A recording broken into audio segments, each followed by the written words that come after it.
قناة SUD TV، قناة كل السودان. SUD TV، SUD TV، SUD TV، SUD TV. SUD قناة كل السودان. SUD TV ترحب بكم وتقدم لكم هذا البرنامج. نصف ثورة يعني سقطت ما سقطت صابنا حتى تتحقق مطالبنا. الجبهة الخطاب كذاب الليل حكمنا نهاب أوعاد تمر شرع الله سميها جريدة الغد ثورة في أي كتاب مكتوب ثورة الشعب يعيش مغلوب ثورة ما يحدش عن تضرب ثورة شهدنا بالله ثورة الجبهة الناس ثورة في أي كتاب مكتوب ثورة الشعب يعيش مغلوب ثورة ما يحدش عن تضرب ثورة شهدنا بالله ثورة الجبهة. مشاهدي قناة SUD TV الأكارم، أهلا ومرحبا بكم في حلقة جديدة من طريق الشوق. بنلتقيكم اليوم وبنواصل في ملفاتنا حول الإعلام والإعلاميين. وحقيقة نحن قدمنا في الحلقات السابقة عدة تساؤلات وفرنا فيها كل حسن الظن وانتظرنا إجابات واضحة وشافية من القائمين على أمر وزارة الثقافة والإعلام، ولا تزال أسئلتنا حاضرة وموجودة ومفترض إنه نجد لها إجابات من الثقافة والإعلام. لكن حقيقة نحن وصلنا لحد اليقين إنه ما يتم في وزارة الثقافة والإعلام هو أساساً عمل ممنهج وسياسة بتنضبط تماماً مع السياسة العامة لحكومة الثورة السودانية، وهي السياسة دي على ما يبدو إنها بتسعى مع التضييق بتاع معاش الناس، بتسعى مع بعض في إنها هي تخلق شكل بتاع تيار أساسي للتفكير اللي هو مين ستريمينج سيستم أو ثينكينج، على أساس إنه يهدف لخفض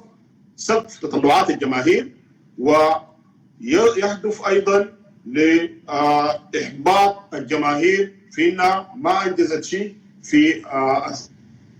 الثورة بتاعتها. وده كله بيؤدي لتدجين الثورة السودانية وخلق نظام يحافظ على مؤسسات النظام السابق ويعمل على انه يفتح نفاجات لحرية منقوصة لجماهير الشعب السوداني، على اساس انه هي تمنع من الطموحات الكبيرة في تأسيس الدولة السودانية القادرة على انها تلبي احتياجات الجماهير وتكون هي بحجم تطلعاتها وتكون بحجم التضحيات اللي قدمتها جماهير الشعب السوداني خلال الثورة بتاعتها المجيدة. كل التضحيات وكل الثورة العظيمة دي بتحاول حكومة الثورة أو حكومة الانتقالية إنها تقوم تدجنها وتخلق شكل يقدر يتماشى مع المصالح الدولية والمصالح بتاع المرتبطة بالرأسمال العالمي. وبنشوف نحن الكلام ده بالتحديد في ما تم التعامل معه من قبل وسائل الإعلام في قضية التطبيع. يعني قضية زي دي بتلقى إنه جماهير الشعب السوداني بتستغل المعلومات بتاعتها من I24 ولا من CNN ولا من كل القنوات الفضائية الخارجية،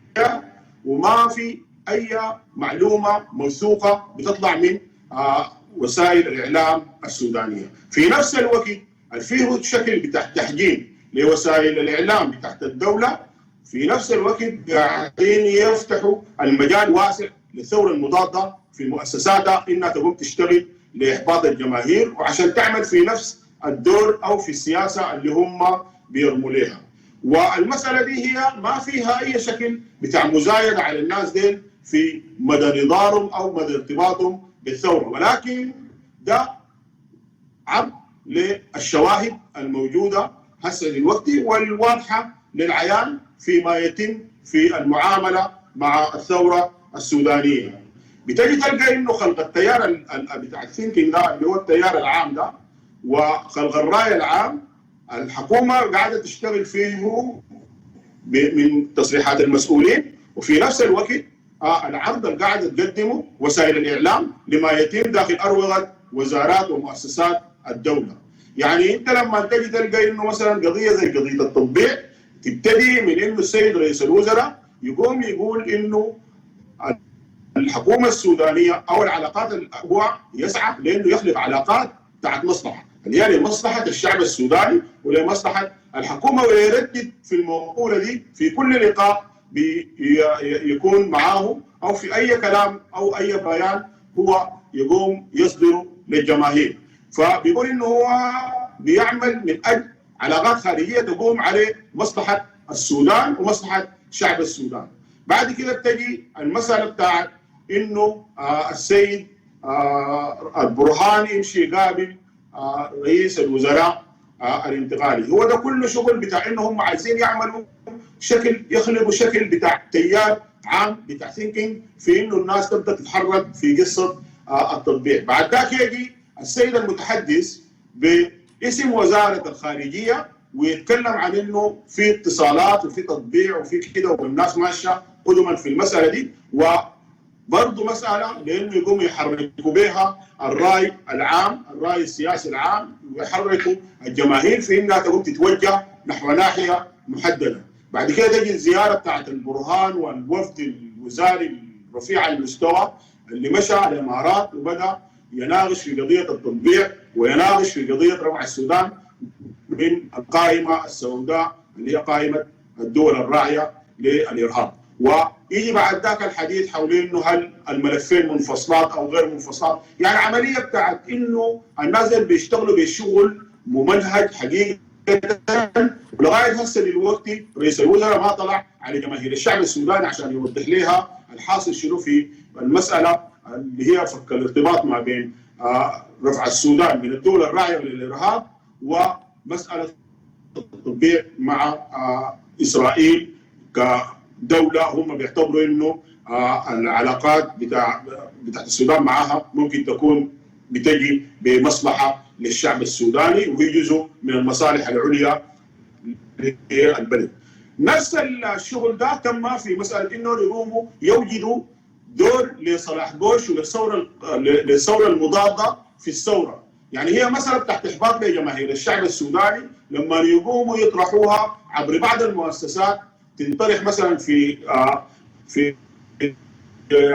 قنوات الحدث وغيره، انه صلاح بوش فتح للناس نفاذ في انه يقوموا يصلوا للقياده العامه، وانه هو كان له دور فاعل في التغيير. وبعد ذاك يجي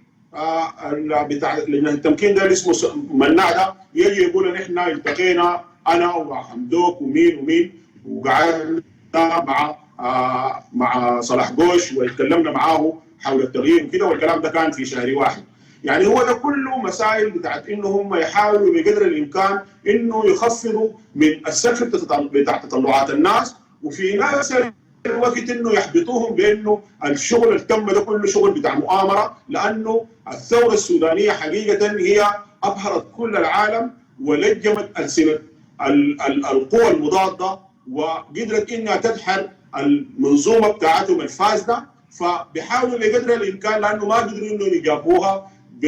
بفضل الاعتصام او بالعنف او حتى بالعمل على انه يقوموا يضيقوا على لجان المقاومه وغيره من الاشياء اللي قاعده كانت تتم، والممارسات السيئه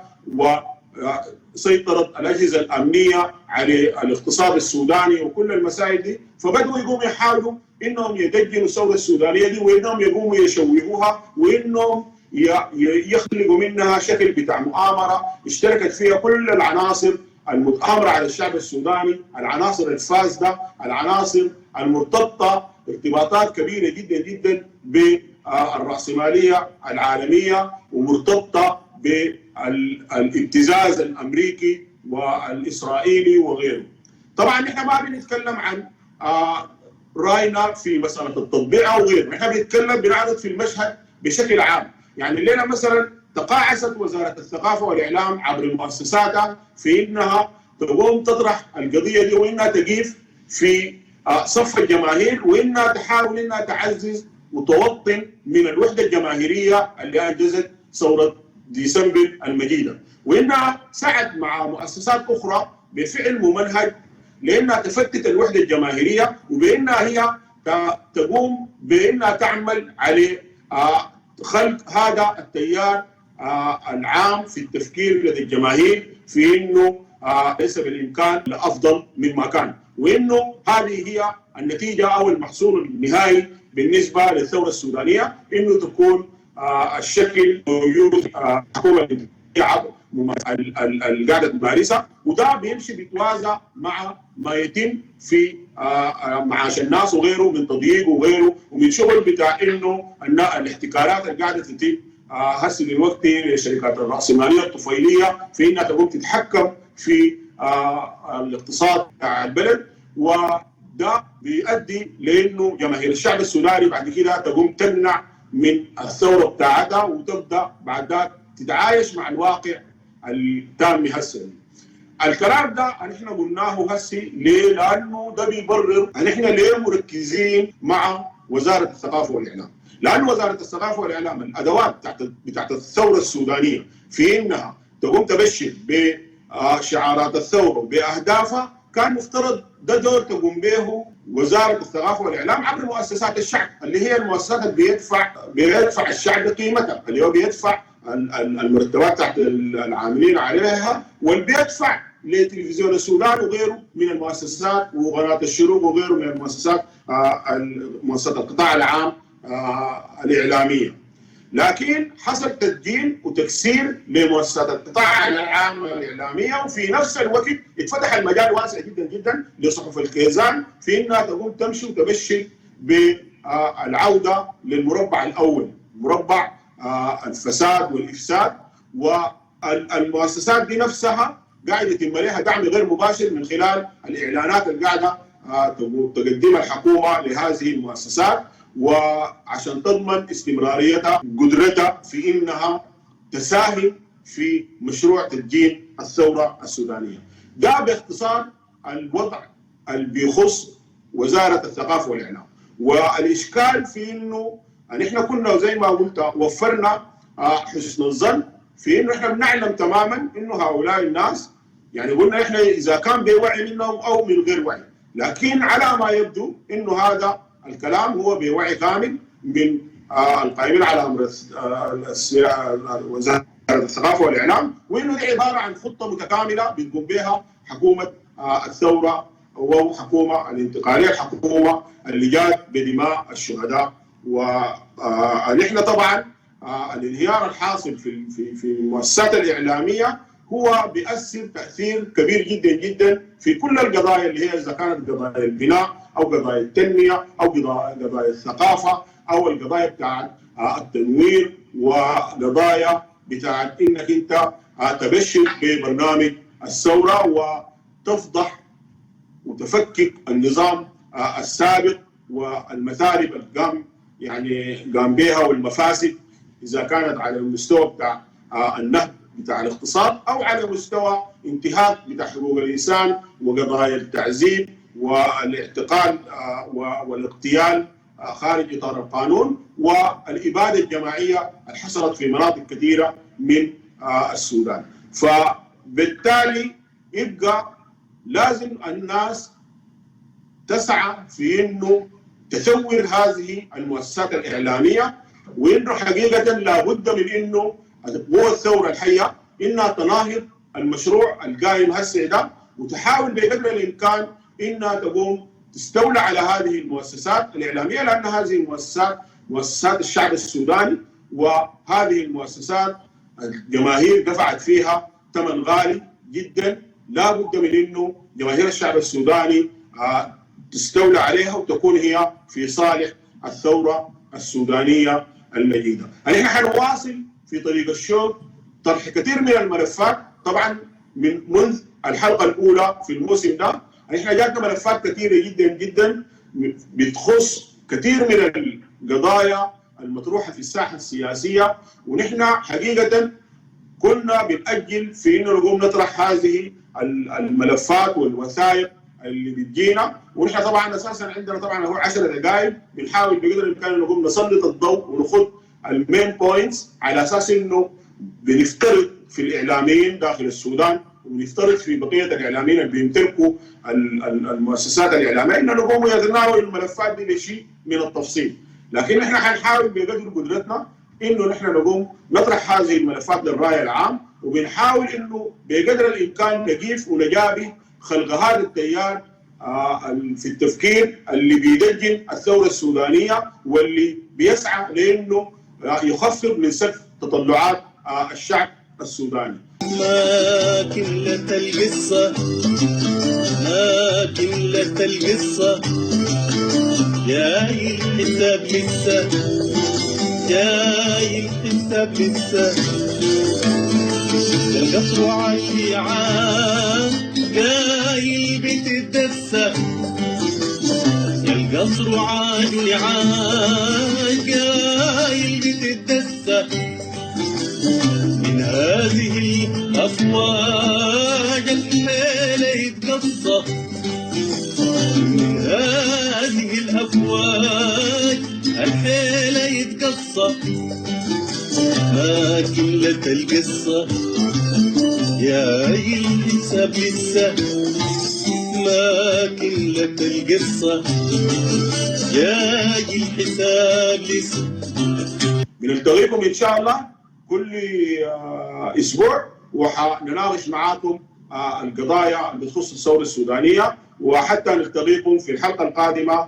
دمتم وحريه سلام وعداله والثوره خيار الشعب. نصف ثورة يعني سقطت ما سقطت صابنا حتى تتحقق مطالبنا. الجبهة الخطاب كذاب الليل حكمنا نهاب أوعاد تروح شرع الله سميها شريط الغاب في أي كتاب مكتوب الشعب يعيش مغلوب ما يحطش عن تضرب شهادة بالله الجبهة الناس في أي كتاب مكتوب الشعب يعيش مغلوب ما يحطش عن تضرب شهادة بالله SUDTV SUDTV قناة بتاع السودان كله. SUDTV